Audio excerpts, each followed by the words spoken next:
Hi everyone, I am Pushti and I was an IPMAT aspirant in 2024. I am getting a lot of DMs on my LinkedIn currently saying that they want some tips for IPMAT, for GIPMAT, and I'm very happy to make this video because I am now tired of writing too many tips on LinkedIn. Of course, if you have any doubt, you can reach out to me on LinkedIn. I am very active there.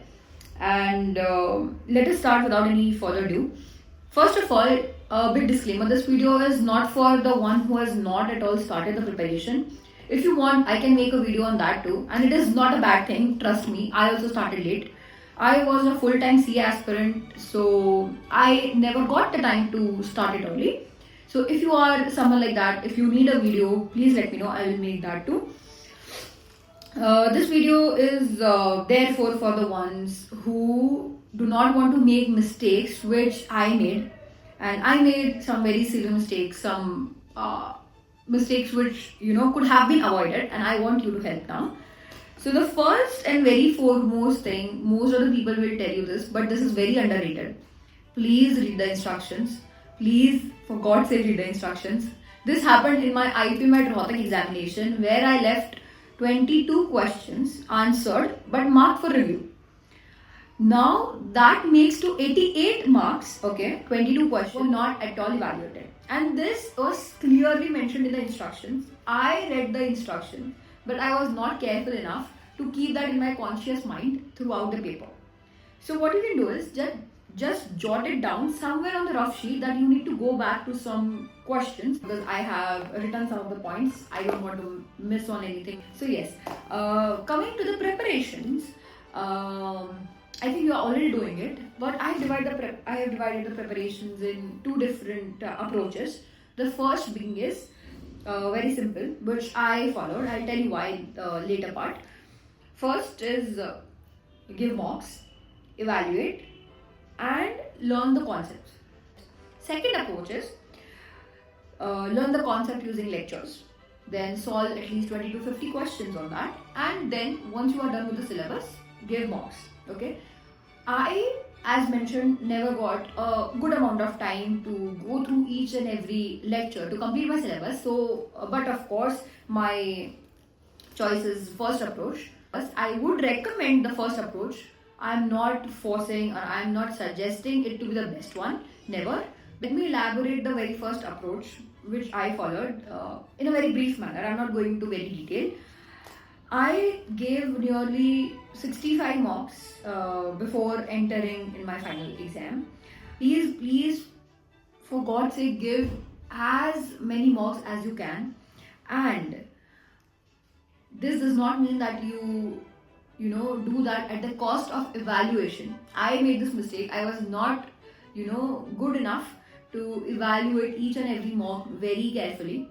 Please give at least 2 to 3 hours for every single mock in evaluation. I'll tell you some of the tips for evaluation in a few minutes. And once you know that which questions you could not make, learn those concepts, right? Just keep in mind that your mock results will never be like this, right? It will never be consistent enough, but it should be like this. Your mocks are for your improvement, but every mock is different. In every mock, you cannot score higher and higher. So just make sure that in the long run, you see your improvement, okay? Now let's come to evaluation part. This is very important but very underrated. I think spend most of the time in this. Make a book, make a page, take a note, whatever, do whatever. Make 3 columns. The first column is learn concepts. Second is silly mistakes. And third is learn shortcuts. Okay. Now most of the people, including me, what we do is we only concentrate on the questions which we got wrong. Okay. But this should not be the case. Please mind this, because there could be a question which is of course right, and you took 5 to 6 minutes or even more to solve that question. Now please go and look at the solution. If you find a question like that, it is very important that you look at the solution to understand what shortcut could you use in your exam if at all that question or that kind of question comes. Okay, and if your approach to that question was even right or not. Just scheme the question so that you know that okay, this was I thought of percentages, I solved this way. Let me just check what solution has been given. I mean, other things you already know, you are preparing all the very best for examinations. You don't have a lot of time. So, what I would suggest is people would ask you to complete your syllabus, but trust me, that would never help.